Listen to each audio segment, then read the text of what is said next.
বিজেপিৰ বিৰুদ্ধে নৰেন্দ্ৰ মোদীৰ এই শাসনৰ বিৰুদ্ধে এটা গছৰ মুঠাকো ভোট দিবলৈ ভাল পাম। গুৱাহাটীত অনুষ্ঠিত হৈ যোৱা ৰাষ্ট্ৰীয় যুৱ সমাৰোহত বিজেপি তথা প্ৰধানমন্ত্ৰী নৰেন্দ্ৰ মোদীৰ বিৰুদ্ধে খুবেই আক্ৰমণাত্মক হৈ পৰাত পৰিলক্ষিত হ'ল কৃষক নেতা অখিল গগৈ। ভাৰতৰ প্ৰত্যেকজন মানুহ নৰেন্দ্ৰ মোদীতকৈ যোগ্য, প্ৰত্যেকজন মানুহ যোগ্য। ইয়াৰ উপৰিও কৃষক নেতাগৰাকীক যদি কিবা ৰাইজৰ গালি পাৰিবলগীয়া আছে তেন্তে গালি পাৰিবলৈও আহ্বান জনালে উক্ত সভাখনত। মোকতো সাধাৰণতে গালিয়ে দিয়ে আৰু গতিকে যদি আপোনালোকৰ গালি চালি আছে সেইবিলাক শুনিম। আৰু উল্লেখ্য যে এই সভাত বিজেপিক তোলা ধুনা দিবলৈ গৈ কংগ্ৰেছৰ সন্দৰ্ভতো কিছু বিশেষ মন্তব্য আগবঢ়াইছিল কৃষক নেতাগৰাকীয়ে। প্ৰিয় দৰ্শকসকল, আজিৰ এই ভিডিঅ'ৰ যোগে উক্ত সভাখনত কৃষক নেতাগৰাকীয়ে আগবঢ়োৱা বিশেষ মন্তব্য আমি আপোনালোকৰ আগত প্ৰকাশ কৰিম। সেয়ে আশা কৰিছোঁ আপোনালোকে ভিডিঅ'টো শেষলৈকে চাব আৰু ভিডিঅ'টো ভাল পালে নিশ্চয় লাইক কৰিব, শ্বেয়াৰ কৰিব। আৰু এই সন্দৰ্ভত আপোনাৰ যদি কিবা মতামত আছে তেন্তে অনুগ্ৰহ কৰি আমাক কমেণ্ট বক্সত জনাবলৈ নাপাহৰিব। এতিয়া পলম নকৰোঁ, আপোনালোকে চাই আছে ছ'চিয়েল মিডিয়া জাৰ্ণালিজিম। আহক ভিডিঅ'টো আৰম্ভ কৰোঁ। আপোনালোকক এই যে তেওঁলোকে দুটা কথা কৈ থাকে, এটা কল তেওঁলোকৰ দুটা মেইন প্ৰধান শ্লোগান তেওঁলোকৰ দুটা, এটা কল হিন্দু নেশ্যনেলিজিম। এই সন্দৰ্ভত মই বেছি নকওঁ, ইতিমধ্যে যথেষ্ট কৈ গৈছে হিন্দু নেশ্যনেলিজিম কি, হিন্দু নেশ্যনেলিজিমৰ জৰিয়তে তেওঁলোকে কি কৰিব খুজিছে। কিন্তু যিটো ডেভেলপমেণ্ট কৰি আছিলে তাত আজি যিহেতু এইটো ইউথ কনক্লেভ পাতিছে, ইয়াত শিক্ষাৰ বিষয়টোকে যদি মই চাওঁ তেতিয়াহ'লে তেওঁলোকৰ নিৰ্বাচনী ইস্তাহাৰত যিটো শ্লোগান আছিলে সবকো শিক্ষা अच्छी शिक्षा, এইটো আছিলে শ্লোগান। আৰু কংক্ৰিটকে তেওঁলোকে এটা প্ৰতিশ্ৰুতি দিছিলে। কি প্ৰতিশ্ৰুতি? যে জিডিপিৰ 6% টকা 6%। সকলোৱে মনত ৰখা দৰকাৰ যে তেওঁলোকৰ কংক্ৰিট প্ৰতিশ্ৰুতি আছিলে যে 6% অফ জিডিপি তেওঁলোকে শিক্ষাত খৰচ কৰিব। এইটোৱে আছিলে বিজেপি দলটোৰ ৰেটৰিক। বহুত থাকে কিন্তু তাত যিটো ছাবষ্টেন্স আছিলে, ছাবষ্টেন্সটোত এটা আছিলে, সেইটো হ'ল যে তেওঁলোকে শিক্ষাৰ ক্ষেত্ৰত বেছিকে পইচা খৰচ কৰিব। কিমান পাৰ্চেণ্ট খৰচ কৰিব? সেইটো শিক্ষাৰ ক্ষেত্ৰত তেওঁলোকে 6% অফ জিডিপি খৰচ কৰিব। তাৰ ৰিজাল্টটো কি হ'ল? 2014 চনত যেতিয়া তেওঁ শাসনলৈ আহিছিলে মোদী ডাঙৰীয়া, তেতিয়া জিডিপিৰ 0.64% খৰচ কৰা হৈছিলে দেশত শিক্ষাৰ কাৰণে। জিডিপিৰ 0.64% শিক্ষাৰ কাৰণে খৰচ কৰা হৈছিলে। আৰু 2019 আৰু 20 মানে এতিয়া যেতিয়া জাবৰ হৈ গ'ল তেতিয়া জিডিপিৰ এলোকেশ্যন শিক্ষাৰ কাৰণে কিমান কৰা হ'ল? 0.45%। তেওঁৰ প্ৰতিশ্ৰুতি আছিলে 6%, আৰু সেইটো কমি আগৰ জিডিপিৰ 0.64%ৰ পৰা কমি গৈ 0.45%লৈ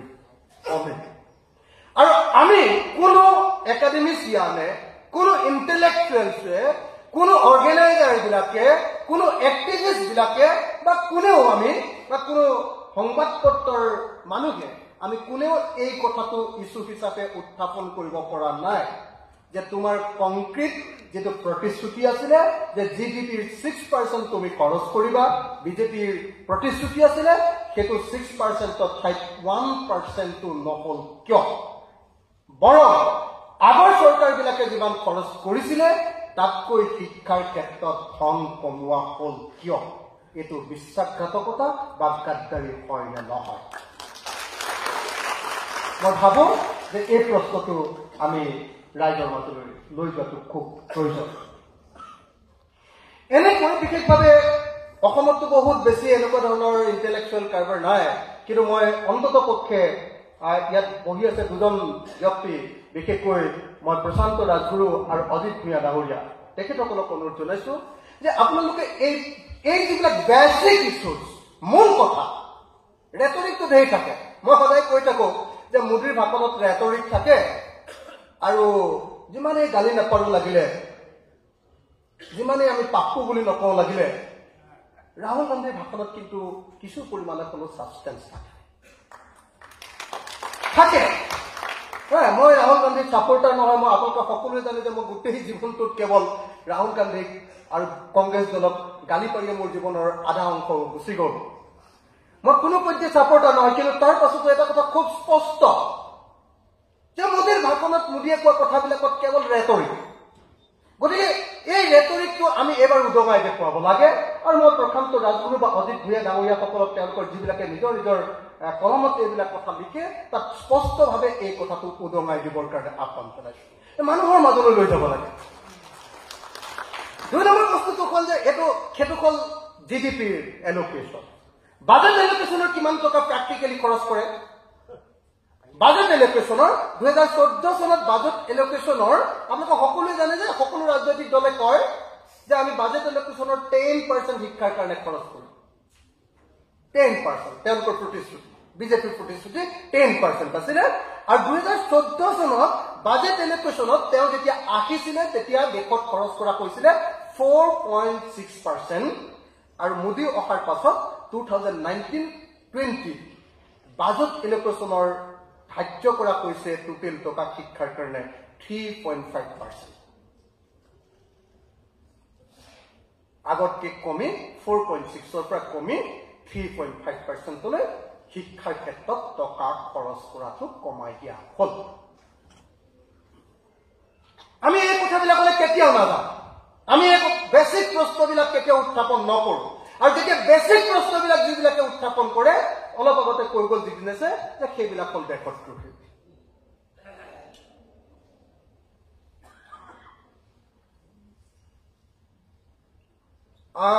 হায়াৰ এডুকেশ্যনত কিমান খৰচ কৰে এইবিলাক আৰু মই বেছি দীঘলীয়া কৰি নাযাওঁ মাত্ৰ মই শিক্ষাৰ ক্ষেত্ৰত কেনেকৈ আমাক ঠগিলে আজি ইউথ কনক্লেভত এই কথাটো কোৱাটো দৰকাৰ বুলি ভাবিছিলোঁ আৰু সেইকাৰণে মই এই কথাটো আপোনালোকৰ সন্মুখত তুলি ধৰিলোঁ এতিয়া নিবনুৱা সমস্যাৰ কথাটো বাৰম্বাৰ উল্লেখ কৰি আছে নিবনুৱা সমস্যাৰ ক্ষেত্ৰত আপোনালোকে সকলোৱে জানে যে আপোনালোকে আজিও যদি মোৰ মনত আছে মই যিহেতু সকলো ৰাজনৈতিক দলৰ এই বস্তুবিলাক ভালকে পঢ়োঁ আৰু চাওঁ মানে মোৰ মনত আছে যে বিজেপি দলৰ আটাইতকৈ ডাঙৰ যিটো শ্লোগান আছিলে তাৰ ভিতৰত দুটা শ্লোগান আটাইতকৈ ডাঙৰ আছিলে এটা হ'ল মেহেংগা হটাएंगे এইটো আছিলে খুব ডাঙৰ শ্লোগান সেইটোৰ বিষয়ে আজি বৰকে আলোচনাই নকৰোঁ কাৰণ এইটো ইউথ কনক্লেভ বাৰু ইমান মেহেংগাৰ কথা ইয়াত পাতি নাথাকোঁ ইনফ্লেশ্যন মুদ্ৰাস্ফীতি এইবিলাকৰ বিষয়ে ইয়াত আলোচনাই নকৰোঁ কিন্তু আনএমপ্লয়মেণ্ট আপোনালোকে সকলোৱে জানে যে আন্না হাজাৰীৰ নেতৃত্বত অনুষ্ঠিত যি ইণ্ডিয়া এগেইনষ্ট কৰাপশ্যনৰ দুৰ্নীতি বিৰোধী সংগ্ৰাম এই সংগ্ৰামখনে আছিলে মোদীক এই শাসনলৈ অনাৰ এটা অন্যতম গুৰুত্বপূৰ্ণ পৰিঘটনা আৰু মই নিজে তাৰ কোৰ কমিটিৰ মেম্বাৰ মানে 7জন মেইন মানুহৰ ভিতৰত মই নিজেও এজন আছে গতিকে মই গোটেই ঘটনাবিলাকৰ তেতিয়া সাক্ষী আছিলোঁ কেনেকৈ এই পৰিৱৰ্তনবিলাক আহিছিলে কেনেকৈ আমি এইবিলাকক ইছ্যু কৰিবলৈ চেষ্টা কৰিছিলোঁ কংগ্ৰেছৰ বিৰুদ্ধে হয় খুব ভালকৈ মোৰ সেই তাৰ ভিতৰৰ ষ্ট্ৰেটেজি তাৰ ভিতৰৰ দ্বন্দ্ব তাৰ ভিতৰৰ সংগ্ৰাম এই আটাইবিলাক কথা মোৰ খুব ভালকৈ মনত আছে আৰু সেই গোটেই সংগ্ৰামখনৰ আটাইতকৈ বেছি বিতৰ্ক কৰা মানুহটোৱেই মই আছিলোঁ তাৰ ভিতৰত গতিকে তেতিয়া দেখা গৈছিলে যে বেছিকেলি দুটা ইছ্যুজ এটা হ'ল দুৰ্নীতি আৰু আনটো হ'ল নিবনুৱা এই প্ৰশ্নবিলাকে আটাইতকৈ বেছিকৈ সেই সময়ত ভাৰতীয় মানুহবিলাকক বেছিকৈ হেৰি কৰিছিলে আৰু সেইকাৰণে এতিয়া মই 2 নম্বৰ যিটো প্ৰশ্ন ইউথৰ লগত জড়িত যিটো কথা মই আপোনালোকৰ সন্মুখত তুলি ধৰিব খুজিছোঁ সেইটো হ'ল নিবনুৱাৰ প্ৰশ্নটো নিবনুৱাৰ প্ৰশ্নটোত আপোনালোকে যদি চায় মই 2টা বা 3টা তথ্য দিম আৰু তথ্যবিলাক মই যেহেতু সোশ্যাল এক্টিভিষ্ট পলিটিক্যাল এক্টিভিষ্ট মই কেতিয়াও আনৰ পৰা লোৱা তথ্য নিদিওঁ মই সদায় সোৰ্সৰ পৰা প্ৰাইমেৰী সোৰ্সৰ পৰা লোৱা তথ্য সদায় দিবলৈ চেষ্টা কৰোঁ আৰু সেইকাৰণে মই আপোনালোকক ক'ব খুজিছোঁ যে NSSৰ কি দিছে নেশ্যনেল চেম্পল সাৰ্ভে অৰ্গেনাইজেশ্যনে কি তথ্য দিছিলে চেম্পল সাৰ্ভে অৰ্গেনাইজেশ্যনে কৈছে যে বিজেপি চৰকাৰৰ দিনত নিবনুৱা সমস্যাৰ আনএমপ্লয়মেণ্ট ৰেট এইটো বৃদ্ধি পাইছে কিমান বৃদ্ধি পাইছে তেওঁলোকে কৈছে যে 2011-12 চনত চেম্পল সাৰ্ভেৰ হিচাপ মতে ভাৰতবৰ্ষত আনএমপ্লয়মেণ্ট ৰেট আছিলে 2.2 আৰু 2017 আৰু 18 বৰ্ষত ভাৰতবৰ্ষত আনএমপ্লয়মেণ্ট ৰেট হ'ল গৈ 6.1% 2.2 পৰা 6.1% লৈ বৃদ্ধি পালে NSSৰ যি তথ্য তাত কোৱা হৈছে যে 2011-12 চনত ভাৰতবৰ্ষত যিমান মানুহ আছে তাৰ কাম কৰা মানুহৰ সংখ্যা আছিলে 55.9% লেবাৰ ফ'ৰ্চ পাৰ্টিচিপেশ্যন ৰেট। আৰু 2017-18 বৰ্ষত ই কমি গৈ 55.9%ৰ পৰা কমি গৈ 49.8%লৈ, অৰ্থাৎ নৰেন্দ্ৰ মোদীৰ দিনত আধাতকৈ কম মানুহে, আধাতকৈ বেছি মানুহে ভাৰতবৰ্ষত কৰ্মৰ লগত যুক্ত হৈ নাথাকে। আৰু যোৱা 45 বছৰৰ ভিতৰত এইটোৱে হ'ল ভাৰতবৰ্ষৰ আটাইতকৈ ডাঙৰ আনএমপ্লয়মেণ্ট ৰেট বুলি কোৱা হৈছে। আটাইতকৈ বেছি মানুহ নিবনুৱা হোৱাৰ দিন পৰিছে বুলি কোৱা হৈছে। এই 45 ইয়াৰ্ছৰ পাছত আটাইতকৈ বেছি নিবনুৱা হৈছে এই সময়খিনিৰ ভিতৰত। এতিয়া আপোনালোকে দেখিব যে এই সময়খিনিৰ ভিতৰত চাকৰি নাপালে, কিন্তু চাকৰি ক'ল? কৰ্মসংস্থাপন কমিলে, কৰ্ম সংকোচন হ'ল। আৰু গ্ৰাম্য ভাৰতৰ 11 মিলিয়ন অৰ্থাৎ 110 লাখ ভাৰতীয় মানুহৰ, 110 লাখ গ্ৰাম্য ভাৰতৰ কাম কৰি থকা মানুহৰ 84% মানুহে GST আৰু ডিমনিটাইজেশ্যনৰ কাৰণে কাম হেৰুৱাবলগীয়া পৰিস্থিতিৰ সৃষ্টি হ'ল। এইটো হ'ল মোদীৰ দিনৰ ইভালুৱেশ্যন। শিক্ষিত নিবনুৱাৰ সংখ্যাটোৰ কথা মই নকওঁ, কিন্তু এটা কথা মাত্ৰ এটা তথ্য দি থৈ যাওঁ যে শিক্ষিত নিবনুৱাৰ সংখ্যা আটাইতকৈ বৃদ্ধি পাইছে, 16%লৈ বৃদ্ধি পাইছে। ভাৰতবৰ্ষৰ ইতিহাসৰ আটাইতকৈ বেছি বৃদ্ধি পাইছে এই মোদী চৰকাৰৰ দিনত। এতিয়া আমাৰ দেশৰ গ্ৰেজুৱেটৰ 13.8% নিবনুৱা আৰু পোষ্ট গ্ৰেজুৱেটৰ 12.6% নিবনুৱা। ডাক্তৰ ইঞ্জিনিয়াৰবিলাক কিমান নিবনুৱা সেইবিলাকৰ কথা মই আৰু আপোনালোকৰ সন্মুখত এতিয়া গাই থাকিব খোজা নাই। আপোনালোকে সকলোৱে জানে যে আগতে এমৰেগাৰ পৰা, মই এমৰেগাৰ কাম কৰি মানে আপোনালোকে সকলোৱে জানে যে আমাৰ প্ৰথম যিবিলাক গ্ৰাছৰুট মুভমেণ্ট আছিলে এইবিলাক এমৰেগাৰ ওপৰত আছে। আমি গাঁৱে গাঁৱে প্ৰত্যেকখন গাঁৱৰ মানুহক এপ্লিকেশ্যন দিছিলোঁ যে 100 দিনৰ কাম বিচাৰিব লাগে। আৰু আমি কৰা আন্দোলনৰ সময়ত ভাৰতবৰ্ষত 54% মানুহে এমৰেগাৰ কাম পাইছিলে। আৰু মোদী চৰকাৰ অহাৰ পাছত ভাৰতবৰ্ষত 14.5% মানুহে এমৰেগাৰ কাম পায়।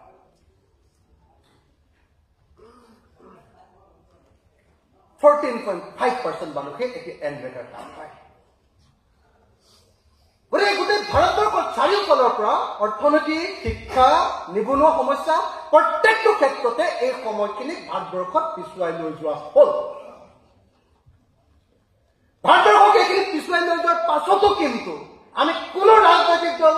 কোনো বুদ্ধিজীৱী, কোনো ছচিয়েল এক্টিভিষ্ট, কোনো পলিটিকেল এক্টিভিষ্টে এই প্ৰশ্নবিলাক উত্থাপন কৰিব পৰা নাই। আৰু সেইবিলাক উত্থাপন নকৰিবৰ কাৰণে আজি পুলৱামা বা আজি ভাৰত পাকিস্তান এই প্ৰশ্নবিলাকক লৈ যি ব্যাপক ৰূপত প্ৰচাৰ অভিযান চলোৱা হৈছে আৰু তাক আমি ৰুধিব পৰা নাই, হয় আমি ৰুধিব পৰা নাই। সেই প্ৰচাৰবিলাকৰ বিৰুদ্ধে আমাৰ ষ্টেণ্ড আমি স্পষ্টকে দিব পৰা নাই। আৰু যেতিয়াই সেইবিলাকৰ ক্ষেত্ৰত আমি ষ্টেণ্ড দিবলৈ গৈছো তেতিয়াই অখিল গগৈ অসমৰ ইতিহাসত বিলেই নহবলৈ আগবাঢ়ি যাবলগীয়া হৈছে। সেইকাৰণে মই ভাবো যে এই পৰিস্থিতিত যদি সঁচাকৈ দেশ বাচিব লাগে, দেশৰ গণতন্ত্ৰ বাচিব লাগে, দেশৰ সংবিধান বাচিব লাগে, দেশৰ নিবনুৱা সমস্যাৰ সমাধান লাগে, দেশৰ অৰ্থনৈতিক ভাল অৱস্থা লাগে, তেতিয়াহ'লে প্ৰত্যেকজন নাগৰিকে মুকলিমূৰীয়াকৈ চিঞৰি চিঞৰি ক'ব লাগিব যে আমি বিজেপিক এই নিৰ্বাচনত পৰাভূত কৰিব পাৰিব লাগে। মই খুব স্পষ্টকে ইয়াক উত্থাপন কৰিব খুজিছো, খুব স্পষ্টকে। মই অখিল গগৈ হিচাপে আৰু কৃষক মুক্তি সংগ্ৰাম সমিতিৰ উপদেষ্টা হিচাপে ফৰ্মেলি আৰু ইনফৰ্মেলি দুই ধৰণে যেনেকে ক'ব খোজে মই খুব স্পষ্টকে ক'ব খোজো যে মই অখিল গগৈ আৰু কৃষক মুক্তিয়ে বিজেপিৰ বিৰুদ্ধে, নৰেন্দ্ৰ মোদীৰ এই শাসনৰ বিৰুদ্ধে এটা গছৰ মুঠাকো ভোট দিবলৈ ভাল পাম। কোনেও তাৰ কাৰণে কোনো যোগ্যতা চোৱাৰ কোনো প্ৰয়োজন নাই। ভাৰতৰ প্ৰত্যেকজন মানুহ নৰেন্দ্ৰ মোদীতকে যোগ্য, প্ৰত্যেকজন মানুহ যোগ্য। তেওঁ যদি একেবাৰে 1 শ্ৰেণী ক্লাছ, নৰেন্দ্ৰ মোদীয়ে কিমান পঢ়া আমি সকলো কোনেও নাজানো, চব মিছা কথা। শিক্ষামন্ত্ৰীও কোনো কিমান পঢ়া কোনেও নাজানে, নৰেন্দ্ৰ মোদী কিমান পঢ়া কোনেও নাজানে, চব মিছা মিছা মিছা, কোনেও নাজানে, চব জুমলা, সব মিছা কথাৰ ওপৰত প্ৰতিষ্ঠা কৰিছে আৰু তাৰ পিছত যেতিয়া আমি সঁচা কথা ক'ব খোজো কয় যে এই অখিল গগৈ দেশদ্ৰোহী আৰু যেতিয়া মই তাৰ কাৰণে চিঞৰি উঠো লঙিত পিন্ধাই যেতিয়া মোক এৰেষ্ট কৰে আৰু পুলিচৰ বেঞ্চখনত উঠি মই যেতিয়া মাজ নিশা চিঞৰো তেতিয়াও অসমৰ বহু সুধীবৃন্দ আমি জানো যিবিলাকে কয় যে অখিল গগৈ চবতে বেছি কৰি দিয়ে কি কম এতিয়া কওক গতিকে মই আপোনালোকক অনুৰোধ জনাইছো মোৰ কাৰণে বেলেগ একো লক্ষ্য নাই এই সময়ত মোক কোনোবাই ভাল পাওক বেয়া পাওক মোক কোনোবাই কংগ্ৰেছী বুলি কওক মোক কোনোবাই কওক যে নহয় ই দেশদ্ৰোহী ই কোনোবাই কওক যে অখিল গগৈ দালাল হৈ গ'ল যোনে যি নকক লাগিলে মোৰ জীৱনৰ এই মুহূৰ্তৰ একমাত্ৰ চৰ্তটো হ'ল মই যেনে তেনে বিজেপিক বিদায় দিব খোজো আৰু ইয়াত উপস্থিত থকা মই প্ৰত্যেকজন নাগৰিকক আহ্বান জনাইছো আপোনালোকে বাকী কথা বাদ দিয়ক ভেম চেম বিলাক বাদ দিয়ক আমাৰ অসমীয়া মানুহ নহয় নতুনকে উঠি অহা মধ্যবিত্ত ভেমটো বেছি ইটোৱে সিটোক বেয়া পাওঁ ইটোৱে সিটোক দেখিব নোৱাৰো অখিল গগৈ অকণমান বেছি বেকাকে কথা কয় অখিল গগৈ বেছিকে চিঞৰি দিয়ে ইমানখিনি চিঞৰিব লাগিছিলে এই লগত এনেকে ক'ব লাগে এইটোক লৈ আমি বেছি কথা পাতো কিন্তু নকয় যে অখিল গগৈয়ে বৰ কষ্টৰ মাজত আটাইতকৈ বেয়া দিনত কিন্তু যুঁজি আছে দেই এইটো নকয় এইটো নকয় সেইকাৰণে মই আজি এই নাগৰিক মঞ্চৰ মাজত উপস্থিত থাকি অতি স্পষ্ট ভাষাত প্ৰত্যেকজন মানুহ যিজনে ভাবে যে বিজেপিক পৰাভূত কৰিব লাগে আপোনালোকে চিঞৰি এই কথা ক'বৰ কাৰণে আজি সংকল্প লৈ যাওক যোনে বিজেপিক হৰুৱাব পাৰে তেওঁ কংগ্ৰেছ হ'ব পাৰে তেওঁ চিপিএম হ'ব পাৰে তেওঁ চিপিএম হ'ব পাৰে তেওঁ অন্য কোনোবা মানুহ হ'ব পাৰে যিয়ে বিজেপিক হৰুৱাব পাৰে প্ৰত্যেকজনকে এই মুহূৰ্তত মানুহৰ সন্মুখত চিনাকি কৰি দিয়ক আৰু নিজৰ পত্নী নিজৰ পুত্ৰ নিজৰ ল'ৰা ছোৱালী প্ৰত্যেককে কওক যে আহা ভাইহঁত যদি দেশ ৰক্ষা কৰিব লাগে তেতিয়াহ'লে বিজেপিৰ বিৰুদ্ধে আমি প্ৰচাৰ অভিযান চলাই এই কথাটো স্পষ্টকে ক'ব লাগে স্পষ্টকে কোনো লোক ডাক নোহোৱাকে এই কথাটো যদি আপোনালোকে ক'বলৈ সাহস নকৰে এই মুহূৰ্তত যদি বেলেগ বেলেগ ধৰণৰ কথা কৈ মধ্যবিত্তৰ বিভিন্ন ঢাকনিৰে যদি নিজকে ঢাকি ৰাখিব খোজো তেতিয়াহ'লে কিন্তু জাতি নাবাচে আৰু সেইকাৰণে মই আপোনালোকক অনুৰোধ জনাইছো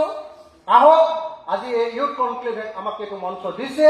এই মঞ্চৰ জৰিয়তে আমি আমাৰ ভিতৰত থকা সৰু সৰু ডিবেটবিলাক কৰি থাকিম দিয়ক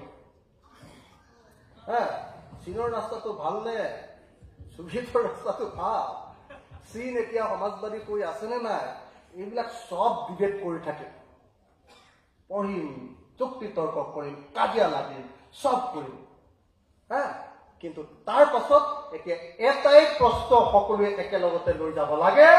যে বিজেপিক পৰাভূত কৰাটো প্ৰত্যেকজন দেশপ্ৰেমিক মানুহৰ কাৰণে এই সময়ৰ আটাইতকৈ ডাঙৰ জাতীয় দায়িত্ব আৰু অসমীয়া মানুহক কি ক'ব লাগে কেনেকৈ এই চৰকাৰখন কেনেকৈ পুৰা গণতন্ত্ৰ বিৰোধী সংবিধান বিৰোধী এই কথাটো কি ক'ব লাগে নাগৰিকত্ব সংশোধনী বিধেয়ক আপোনালোকে দেখা নাই নাগৰিকত্ব সংশোধনী বিধেয়কত কেনেকৈ দেশৰ সংবিধান ভৰিৰে মোহাৰি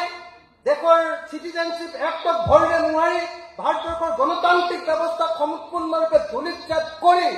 বিদেশৰ পৰা মানুহ আনিম বুলি ক'ব পৰাৰ সাহস এই দেশত দেখুৱাব পাৰিছে তাৰ পাছতো যদি আমি বিজেপিৰ বিৰুদ্ধে ষ্টেণ্ড ল'ব নোৱাৰো তেতিয়াহ'লে অসমীয়াকৈ জীয়াই থকাৰ কোনো অৰ্থ থাকিব নোৱাৰে মোক কেইদিনমানৰ আগতে সেইদিনা হিৰেণ গোহাঁই ছাৰহঁতে মিটিং পাতিছিলে মই কথাতে কৈ দিলো স্বাধীনতাই ভাল নেকি এনেকে কৈ দিলো মই মাজে মাজে এনেকে বেয়া পোৱা কথা কৈ থাকো মাজে মাজে কিমান খং ৰাগ তাত আৰু কিমান ডাকি ৰাখে মাজে মাজে বাৰ্ষ্ট হৈ যায় কিমান কষ্টৰ মাজত যুঁজ কৰি আছে বহুতে কৈ বোলে অখিল গগৈ ইমান ধন আছে নহয় আমি সংগঠনৰ মানুহ এটা সুধি চাব এতিয়া গাড়ীত তেল ভৰাই ইয়াৰ পৰা বৰপেটালৈ যাবলৈ কোনো সংগঠনৰ আৰ্থিক অৱস্থা নাই প্ৰত্যেকটো সংগঠনক সুধিছ এই পলাত বহি আছে সুধিছ কয় নাই চবকে সুধিছ দেশ প্ৰতিপক্ষৰ অৱস্থা বেয়া গতিকে শ্ৰদ্ধেয় ৰাইজ মই আপোনালোকক অতি স্পষ্ট ভাষাৰে ক'ব খুজিছো ভেল গপ যি আছে আমাৰ এইবিলাক কেইদিনমান বাকচৰ ভিতৰত ভৰাই এইকেইদিন অকল বিজেপিক গালি পাৰিব লাগে যিটো গালি পাৰিলে ৰাইজে ভাল পায় তেনেকে গালি পাৰক মুছলমান এলেকাত যিটো গালি পাৰিলে ভাল পায় সেইটো এলেকাত তেনেকে গালি পাৰক আমাৰ একদম মধ্যবিত্তই যেনেকে ধুনীয়াকে কথা ক'লে ভাল পায় তাক ধুনীয়াকে কওক যেনেকে ভাল পায় মুঠতে বিজেপিক পৰাভূত কৰাটো আমাৰ এতিয়া জাতীয় দায়িত্ব আমাৰ টোপনি নাই আমি কৃষক মুক্তি কৰা যিকেইটা মানুহ আছো নহয় আমাৰ এতিয়া টোপনি নাই আমাৰ একমাত্ৰ সপোনটো হ'ল যেনে তেনে এইবাৰ বিজেপিক পৰাভূত কৰিব পাৰিব লাগিব নহলে দেশ নাবাচে কোনোবাই কৈ আছে হিমন্ত বিশ্ব আছে এওঁতো জিকাই দিব 9টা আসনত জিকামেই বুলি কৈছে মই কৈছো হিমন্ত বিশ্ব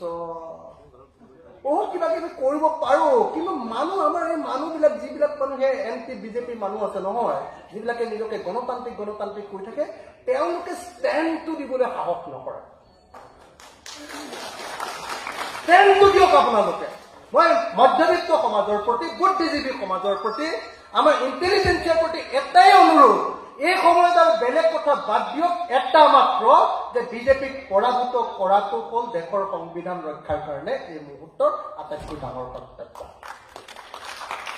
আৰু এইটো আমি কৰিব লাগে আৰু সেইটো যদি কৰিবলৈ সাজু আছে তেতিয়াহ'লে মই অখিল গগৈ ধুনীয়া চাফা কাপোৰ পিন্ধিবলৈ ৰাজি আছো একদম ধুনীয়া চাফা কাপোৰ মই পিন্ধিম মোৰ গা আৰু কোনো পৰ্যায়ে ঘাম নুগোন্ধায় বাকি সব আছো কিন্তু আপোনালোকে এটা বস্তু ক'বলৈ প্ৰস্তুত হওক এনেই ভণ্ডামি কৰি থাকি লাভ নাই সঁচাকৈ বিজেপিয়ে দেশ খতম কৰিলে তাৰ পাছত সেইটো বেয়া বুলি ক'বলৈ বেয়া পোৱাটো বেয়া কথা হৈ আছে মই এইখিনি কথাকে ক'লো তাৰ পৰৱৰ্তী সময়ত জিগ্নেশ আৰু আমাৰ বালাজীয়ে নিশ্চয় আপোনালোকৰ প্ৰশ্নবিলাকৰ উত্তৰ দিব আৰু মোকো যদি কিবা গালি চালি দিবলগীয়া থাকে মোকতো সাধাৰণতে গালিয়ে দিয়ে আৰু গতিকে যদি আপোনালোকৰ গালি চালি আছে সেইবিলাক শুনিম আৰু উত্তৰ দিম ধন্যবাদ গতিকে ইয়াৰ দ্বাৰা আপোনালোকে কৃষক নেতা অখিল গগৈৰ বিজেপিৰ বিৰুদ্ধে সেই আক্ৰমণাত্মক ভাষণ প্ৰত্যক্ষ কৰিলে এই সন্দৰ্ভত আপোনাৰ কি প্ৰতিক্ৰিয়া আছে নিশ্চয় আমাক কমেণ্ট বক্সত জনাব বুলি আশা থাকিল আমি আন এটা ভিডিঅ'লৈ অতি শীঘ্ৰেই আপোনালোকৰ কাষত উপস্থিত হ'ম সেয়ে অনুগ্ৰহ কৰি সংযোগ হৈ থাকিব আপোনালোকৰ প্ৰিয় ৱেব পৰ্টেল ছ'চিয়েল মিডিয়া জাৰ্নেলিজিমত